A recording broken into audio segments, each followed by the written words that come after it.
angels watched over Christ as he carried the cross toward a hill. Yup, the big-as-a-stadium building really had once been a monastery, and apparently the monks had been sincere in their worship. Before she could get her fill of the amazing craftsmanship, the doors opened, and a tall, broad-shouldered, dark-haired man nodded at her. "Miss Baxter, I'm Alec McNichol. It's nice to meet you." "Thank you." She stepped inside and they shook hands. She had a brief impression of 2-story ceilings and intricate stained glass windows before Alec was leading her down a hallway into a large office lined with bookshelves and framed maps of lands long forgotten. She did her best not to gawk at her surroundings. While she was used to working with the rich and famous, this was different. The books made her want to inhale deeply to capture their musty smell, and the maps had her itching to trace a path along the Silk Road. She'd taken a step to do just that when her host cleared his throat. She glanced at him and smiled. "Sorry, your office is incredible. The maps are hand-drawn?" He looked slightly startled, his eyebrows coming together in an attractive frown. "They are." She looked at them one last time. If she got the job, she would have to ask permission to study the framed drawings. She reluctantly pulled her attention away from the distractions around her and took a seat across from him at the wide desk. When he was settled, he said, "As I explained on the phone, you're here to help my mother." "Yes, Mr. Please call me Alec." She nodded. "I'm Margot. And yes, I understand she will be my client." "Excellent.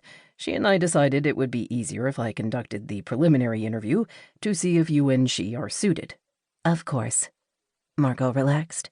Hiring someone like her was often stressful.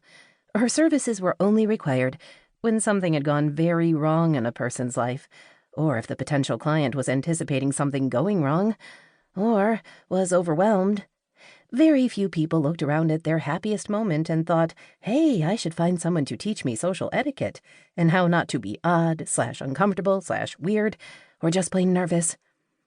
There was always a trigger that made a client realize he or she needed Margot's services, and it rarely grew out of an uplifting event. Alec glanced at the papers on his desk. They were arranged in neat piles, which Margot appreciated.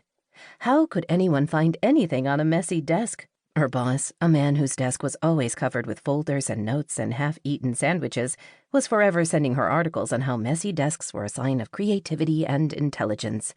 But Margot would not be swayed in her opinion. Disorder was just plain wrong.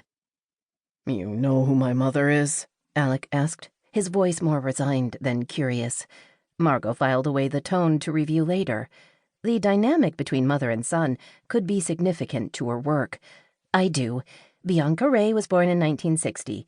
Her father died when she was an infant, and she was raised by her mother until she was 12. Margot frowned. Why she was put in foster care isn't clear, but that's where she ended up. She flashed Alec a smile. She was literally discovered while drinking a milkshake with her girlfriends, propagating the myth that in Los Angeles anyone, at any moment, is just one lucky break away from being famous. "You've discovered my deepest wish in life," Alec said dryly.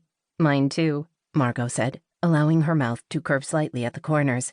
"After a career in modeling, your mother turned to acting. She preferred quirky roles to the obvious ingenue parts that would have helped her have a more successful career. She had one son, you, when she was 24. She and your father, a Swiss banker, never married, but you were close to both your parents." As she spoke, she sensed tension in Alec's shoulders, as if he were uncomfortable with her reciting the facts of his personal life. He might not be her client, but he was her client's son, and therefore of note, she thought, but didn't bother explaining herself. Her methods were excellent, and if he couldn't see that, then this was not the job for her. Bianca is a free spirit, and despite facing her 60th birthday, is still considered a beauty. She acts in the occasional project. From what I could see, there doesn't seem to be a pattern in why she chooses the roles she does. She enjoys remodeling homes, and has made a lot of money flipping upscale houses. She gives generously to charity, and has had many lovers in her life, but has never married. She is currently dating a man named Wesley Goswick Chance. Mr. Goswick Chance is the youngest son of an English earl. His parents divorced when he was an infant, and he grew up in both England and the small European country of Cartagena. He is currently their senior attaché to the United States. He is stationed at the consulate here in Los Angeles. There was a lot more she could have mentioned about Alec's mother. There was a time Bianca had been presenting at the Academy Awards and had dropped her dress on national...